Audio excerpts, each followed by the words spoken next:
A palavra de Deus. Disse então Zacarias ao anjo: como saberei isto? Pois eu já sou velho, e minha mulher avançada em idade.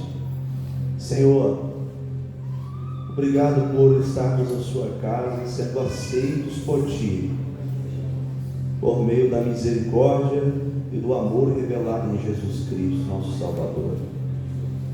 E nesse momento nós vamos meditar na palavra.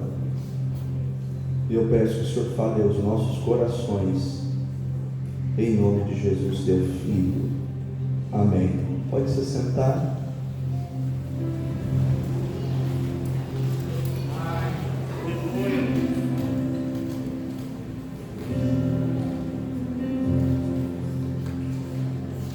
Tendo dito aos irmãos, e o tema da mensagem desta noite é: a incredulidade emudece o homem. Irei discorrer em poucos minutos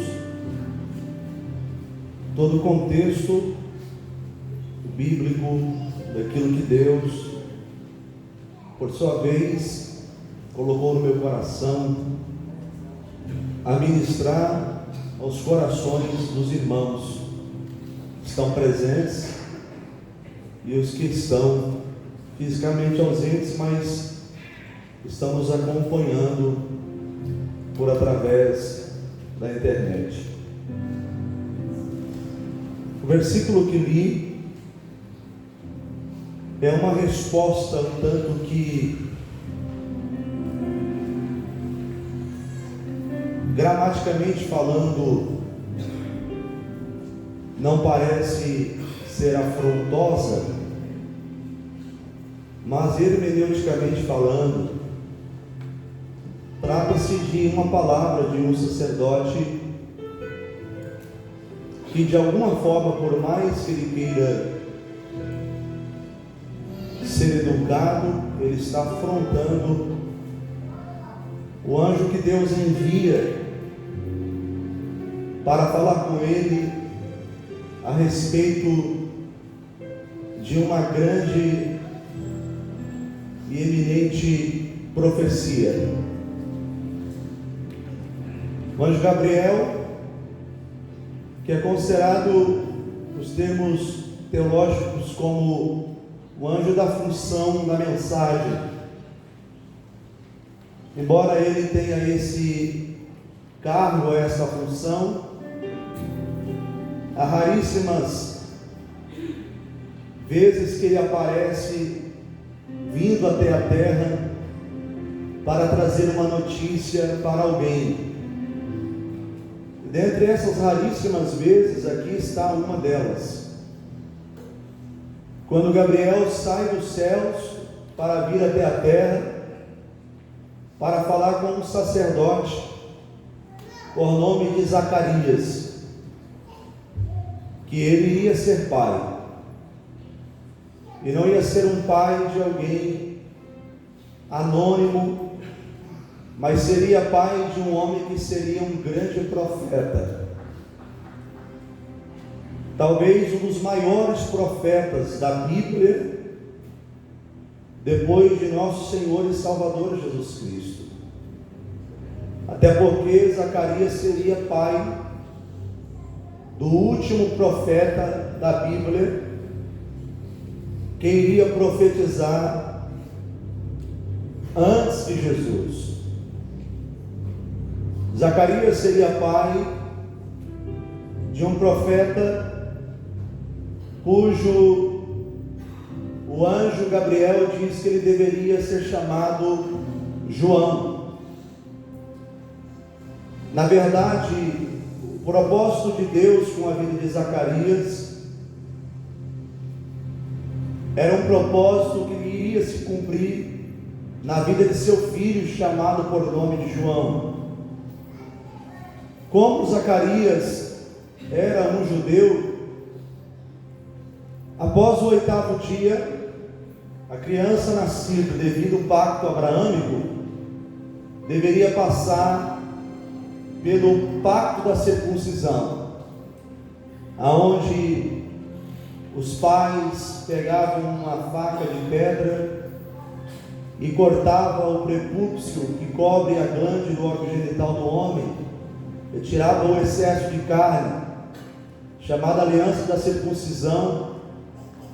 Todo homem nascido na casa de um judeu deveria ter esse pacto, até mesmo os escravos ou empregados.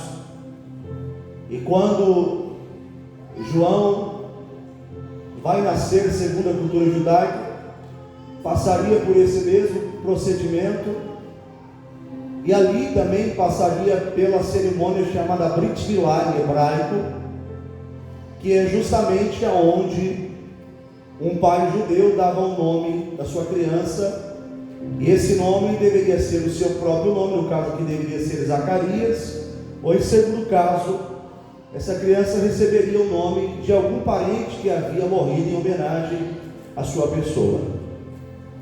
Porém, João não vai receber o nome do pai, Zacarias, e nem vai receber o nome de qualquer parente da sua linhagem, porque João tem um propósito diferenciado na sua vida, o propósito de ser o precursor do ministério de Jesus.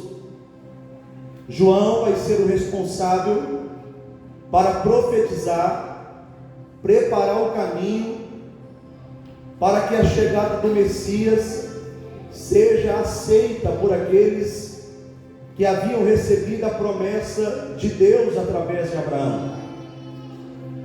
Porém, quando o anjo Gabriel se apresenta para Zacarias, Zacarias tem uma dificuldade em absorver essa promessa, em função de sua mulher ser estéril, velha, como ele também.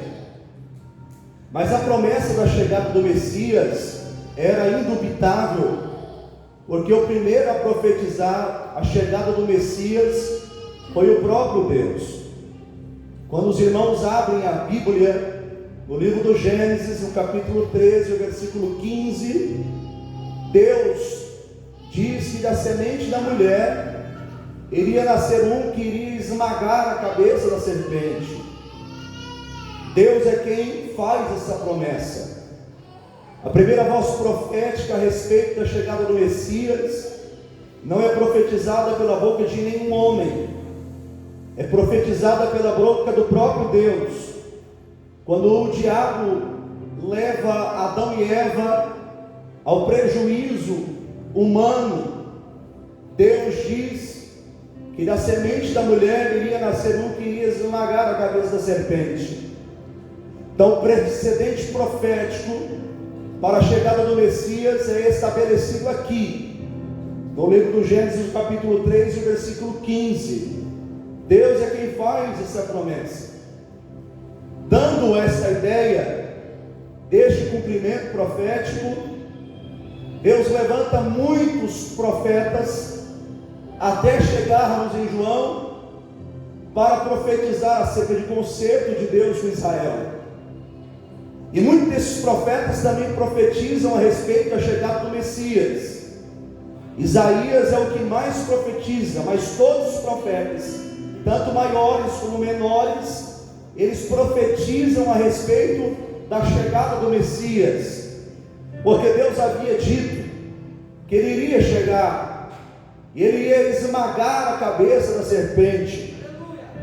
Então, em todo o período profético, desde a profecia do próprio Deus até Malaquias, que é o último profeta canônico do Velho Testamento, Deus vai usando a boca de muitos profetas para profetizar, fortificar a respeito da promessa de que o Messias um dia iria chegar para mudar o contexto espiritual de Israel. Eles não aceitaram a forma que ele chegou, porque ele chega de uma maneira simples. Ele nasce em uma família pobre, ele nasce em uma manjedoura, não é um grande líder político, e eles esperavam que o Messias fosse um grande e nato líder político, que iria libertar Israel das mãos do povo romano. E Jesus não veio para isso, por isso foi rejeitado pelos seus próprios irmãos.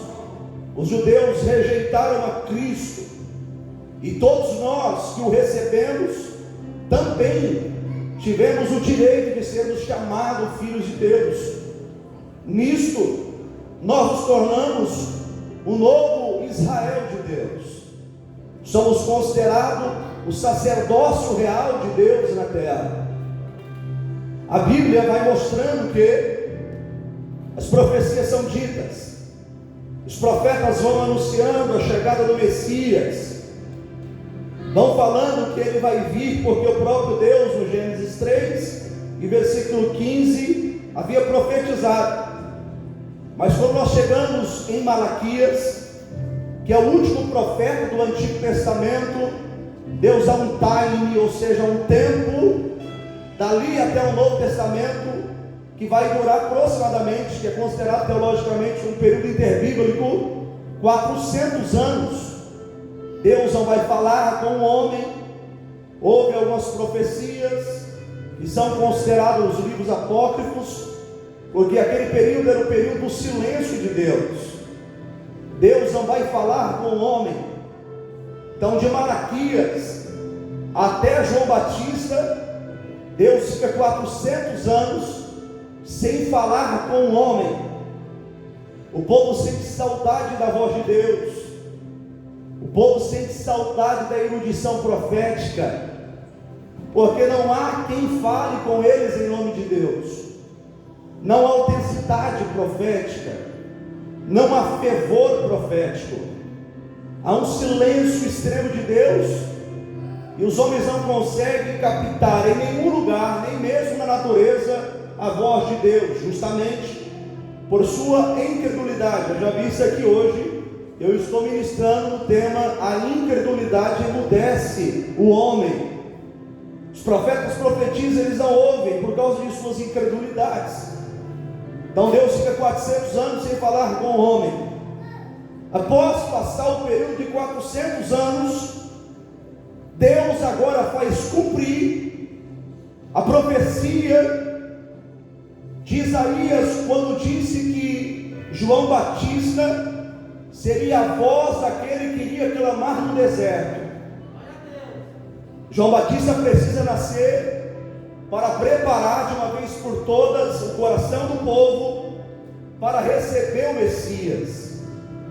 Então, Deus, no seu trabalho, no seu projeto, começa a preparar as coisas para falar com alguém. E esse alguém é justamente Zacarias, que é um sumo sacerdote assíduo dentro do templo em Jerusalém. Ele estava trabalhando, ele cuidava do templo, ele cuidava da administração e da adoração.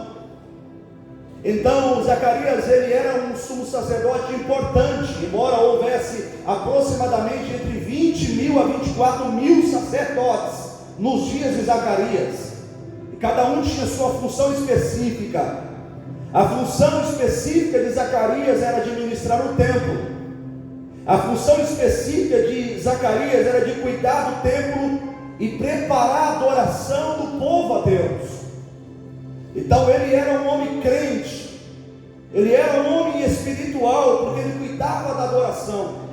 E detalhe, a adoração de Zacarias nunca foi uma falsa adoração, sempre foi uma adoração que agradava o coração de Deus. Zacarias motivava o povo a prestar adoração a Deus. Mas quando Deus decide mandar Gabriel para falar com Zacarias que ele vai ser pai do precursor do ministério de Jesus, Zacarias está no templo, oferecendo a sua adoração pessoal.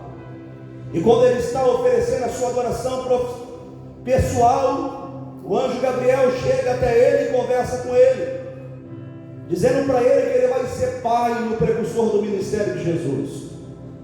E quando ele ouve essa palavra, ele diz: como que eu vou saber isso?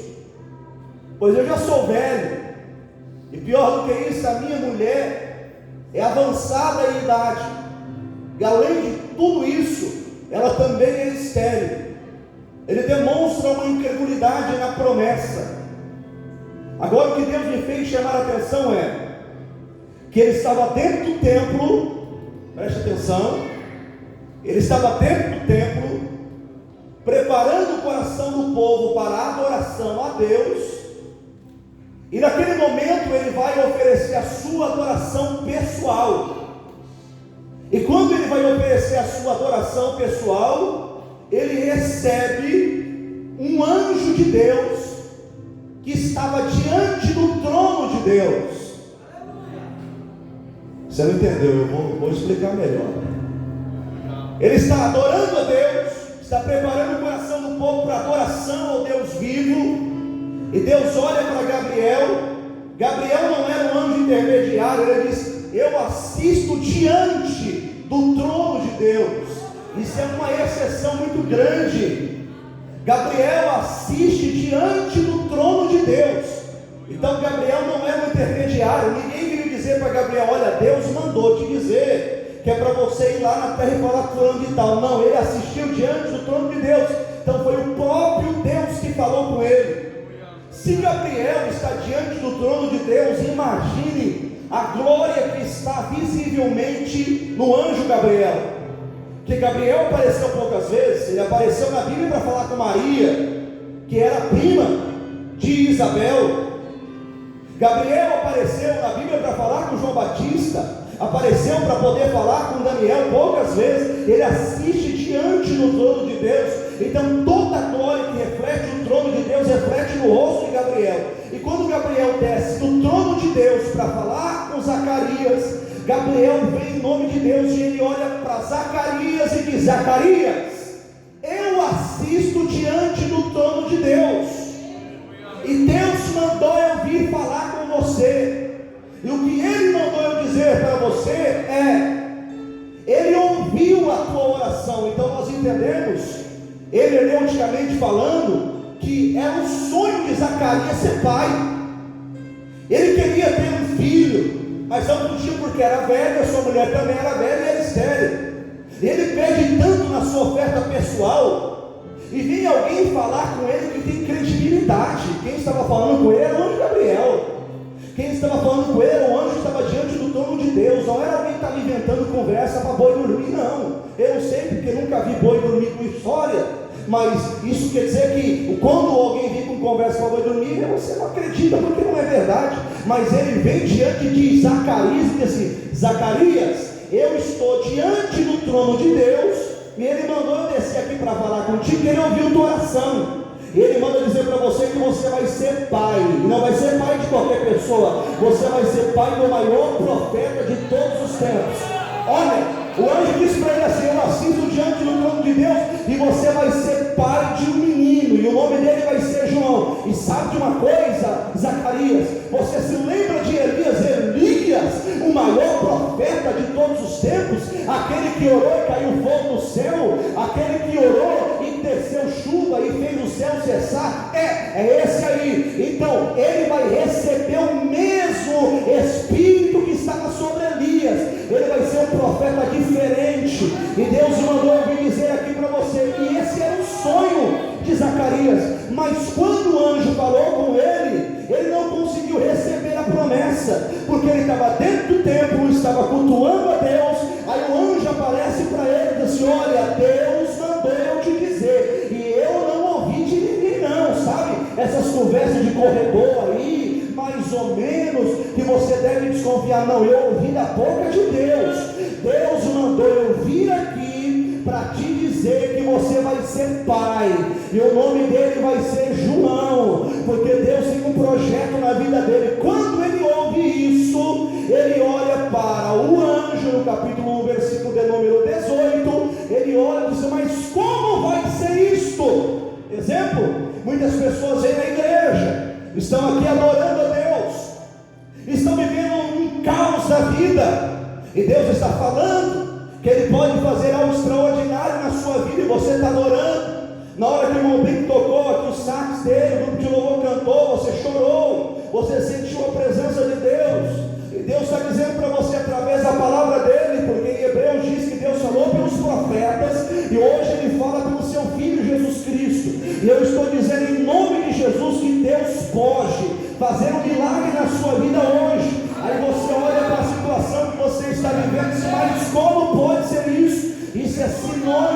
incredulidade está dominando o seu coração. Quando Gabriel olhou para Zacarias e disse: você vai ser pai, eu assisto diante do trono de Deus, ele disse: mas como vai ser isso? Eu sou velho, eu não tenho condições de ser pai, não tem jeito, não tem como acontecer. Ele estava adorando a Deus, estava ofertando culto a Deus. Eu não sei o jeito que você entrou aqui, eu não sei como está a situação que você está vivendo. Talvez o médico disse para você que não tem jeito, mas eu estou dizendo para você: se Deus não falou nada ainda, é porque na verdade tudo ainda pode acontecer, porque a última palavra nunca foi de homem, a última palavra sempre foi a de Deus. Se Deus falar que vai fazer, Ele faz. Então eu quero que você abra o seu coração para exaltar o nome do Senhor, porque eu sirvo um Deus que ainda faz milagres. Você perdeu a chance de dar glória a Deus, eu vou repetir: eu ainda sirvo um Deus que faz milagres. Eu ainda sirvo um Deus que abre porta na onde não há porta. Eu ainda sirvo um Deus que abre mar vermelho, sim. Eu ainda sirvo um Deus que abre Jordão. Eu ainda sirvo um Deus que fecha a boca dos leões e o leão não come o profeta. Eu ainda sirvo um Deus que Ele faz com que caia maná no céu, e esse Deus está presente aqui hoje. Ele está dizendo para você: eu posso, eu tenho, eu faço, porque eu sou Deus do céu e sou Deus da terra. E você não tem que questioná-lo: mas como isso vai acontecer? Como? Não importa, porque para Deus não importa como, Ele faz acontecer. E Ele está aqui hoje para dizer para você: eu posso fazer na sua vida, eu posso realizar na sua vida. Mas o diabo não quer que você receba. O diabo joga na tua mente: não vai acontecer, teu filho não pode vir para a igreja, teu marido não pode ser restaurado. E tudo tem a ver com fé, tudo tem a ver com você tomar posse. Porque Paulo, quando viu aqueles homens tentando se matar na prisão, eles olharam e foram se matar. Paulo disse: não faça mal nenhum a vocês. Mas como? Todo mundo fugiu. Ele: não, nós estamos aqui. Aí eles olham para Paulo: o que nós podemos fazer para ser salvo, Paulo? Aí Paulo olhou para ele e disse assim: ó, crê no Senhor Jesus Cristo e será salvo. Está perdendo a chance de dar glória a Deus. Crê no Senhor Jesus Cristo e será salvo, tu e a tua casa. Porque Deus salva, Deus liberta, Deus cura, Deus batiza com o Espírito Santo. Ele está aqui hoje para fazer milagres extraordinários na sua vida. Se você crê, eu quero que você levante as duas mãos para o céu, mas levante a mão acima da cabeça. Eu não quero te manipular, eu quero que você feche os olhos e fique olhando para aquele exame médico que o médico disse para você: olha, não tem jeito, esse caroço não sai, essa doença não vai acabar. E Deus está dizendo para você: quem foi que disse que não pode terminar? Quem foi que disse que eu não posso curar? Quem foi que disse que eu não posso libertar? Quem foi que disse que eu não posso fazer? Deus faz, Deus pode. E Ele está andando aqui no meio da congregação e está esperando você abrir a boca para dar glória a Deus, porque o diabo está achando que você não tem coragem de dar glória a Deus. O diabo está achando que você não tem coragem de abrir a boca para exaltar o nome do Senhor, porque dar glória a Deus quando as coisas estão bem é fácil. Eu quero ver dar glória a Deus na luta, na doença, na prova. Jó estava tão doente, a mulher disse: amaldiçoa a Deus e morre. Ele disse: nu eu saí do reino da minha mãe, nu eu vou tornar para lá. O Senhor me deu, o Senhor tomou, mas eu ainda tenho coragem de levantar a mão e dizer: bendito, bendito, bendito seja o nome do Senhor. Então abra a tua boca aí e dá glória a Deus do tamanho da tua vitória, porque Deus ainda faz milagre.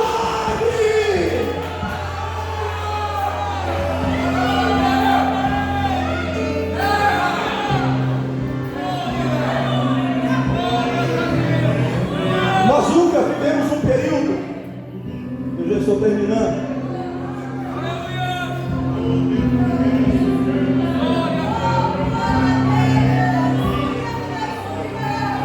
aonde as pessoas estão se tornando tão incrédulas como estão hoje.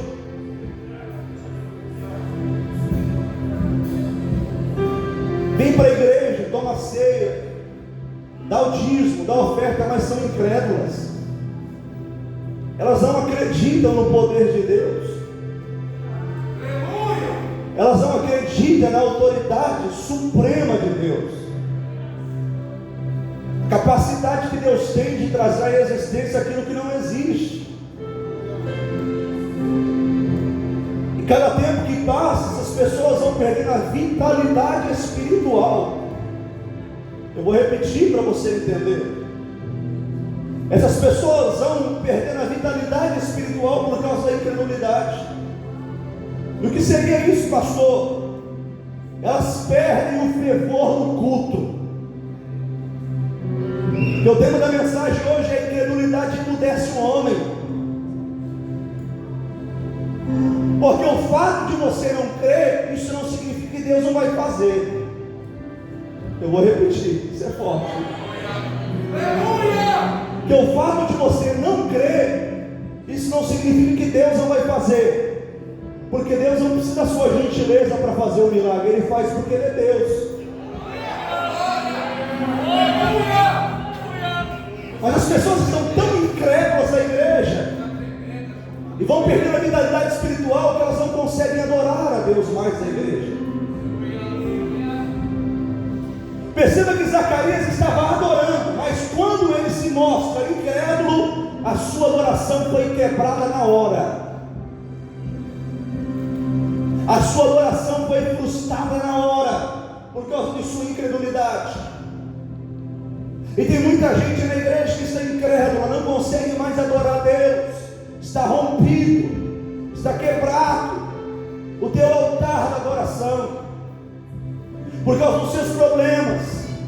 E Deus fala através da palavra que Ele pode fazer e você não consegue acreditar. A palavra não arde, ela não chega com avidez no seu coração. Aí você fica um mudo na igreja, não consegue glorificar a Deus, não consegue exaltar a Deus.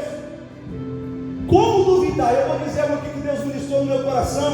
Eu falei: Deus, mas como assim?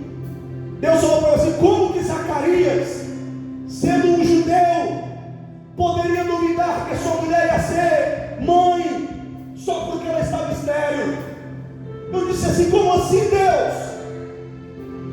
Deus me fez lembrar, disse a mente que Zacarias poderia ter lembrado das maravilhas que eu já havia operado. Eu disse assim: como assim, Deus? Ele tinha mente, estava plantado no intelecto dele, as maravilhas que eu já havia feito, inclusive na mesma área que ele necessitava. E Deus falou no meu coração: era só ele se lembrar de Sara, a mãe da raça dele. Ela também era estéril e eu abri o ventre de Sara. Era só ele se lembrar de Ana. Ana também era estéril e eu abri o ventre de Ana, e Ana teve 7 filhos. Era só ele se lembrar de Rebeca, porque Rebeca também era estéril e eu também abri o ventre de Rebeca. Era só ele se lembrar de Raquel, porque Raquel também era estéril e eu abri o ventre de Raquel. E Deus falou para mim assim: meu filho, era só ele se lembrar da mãe de Sansão, a esposa de Manoá, porque eu também abri o ventre da mãe de Sansão e ela era estéril. E aí Deus falou no meu coração: meu filho, diga para o povo da palavra de não ser incrédulo, para eles abrirem a boca e glorificar o meu nome, porque não tem porta que eu não possa abrir.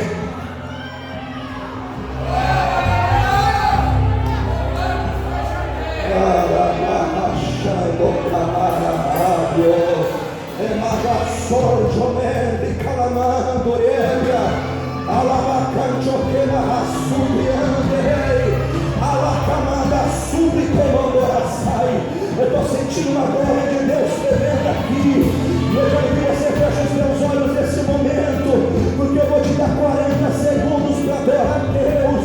Não importa se a porta está fechada, Deus é o mesmo Deus que abriu o ventre de Sara, Deus é o mesmo Deus que abriu o ventre de Rebeca, é o mesmo Deus que abriu o ventre de Raquel, é o mesmo Deus que abriu o ventre de Ana, é o mesmo Deus que abriu o ventre da mulher de Manoá, é o mesmo Deus que abriu o ventre de uma como o governo de Maria, e disse: Maria, tu será mãe do Salvador, sem ter qualquer relação com o homem. Eu mesmo colocarei um embrião no teu útero, e você será cheio do Espírito Santo, e vai gerar. O diabo está dizendo para você: não vai gerar, porque a tua terra está estéril, não tem jeito. Deus está dizendo hoje: eu estou regando a terra estéril, e está chovendo uma chuva torrencial do meu poder na sua vida. Se prepara para a vida, porque no lugar da vergonha, o meu Deus dará tua honra. Se o diabo não sair à frente, nós vamos atropelá-lo, mas o milagre será gerado para a glória de Deus.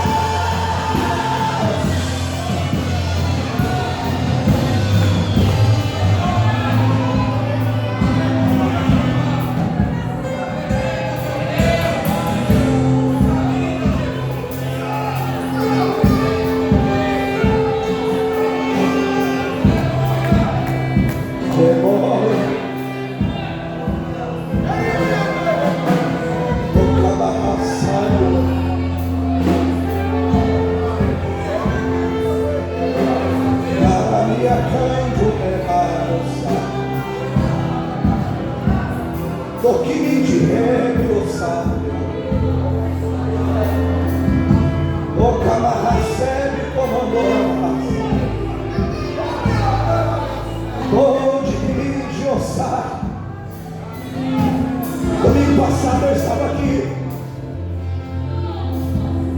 Eu nem sei se essa irmã veio aqui hoje lá do Morrinhos. Eu fui pastor no Morrinhos há mais de 10 anos atrás. E ela veio aqui chorando depois do culto. E ela disse para mim assim: pastor, o senhor se lembra de mim? A irmã que estava com ela eu me lembrava, dela não. Eu disse para ela: não, me lembro não. Ela está aqui, essa irmã, dá um sinal com a mão aí para eu ver você, se você estiver vindo. Não está. Bem, aquela fachada da igreja do Morrinho de Magro, igual essa daqui, foi eu que fiz juntamente com os irmãos. Teve um dia que ela estava todo sujo de massa, trabalhando na frente da igreja, garoto ainda. E ela veio desesperadamente chorando, dizendo: pastor, o médico disse isso, e eu creio em um milagre. O senhor pode orar por mim?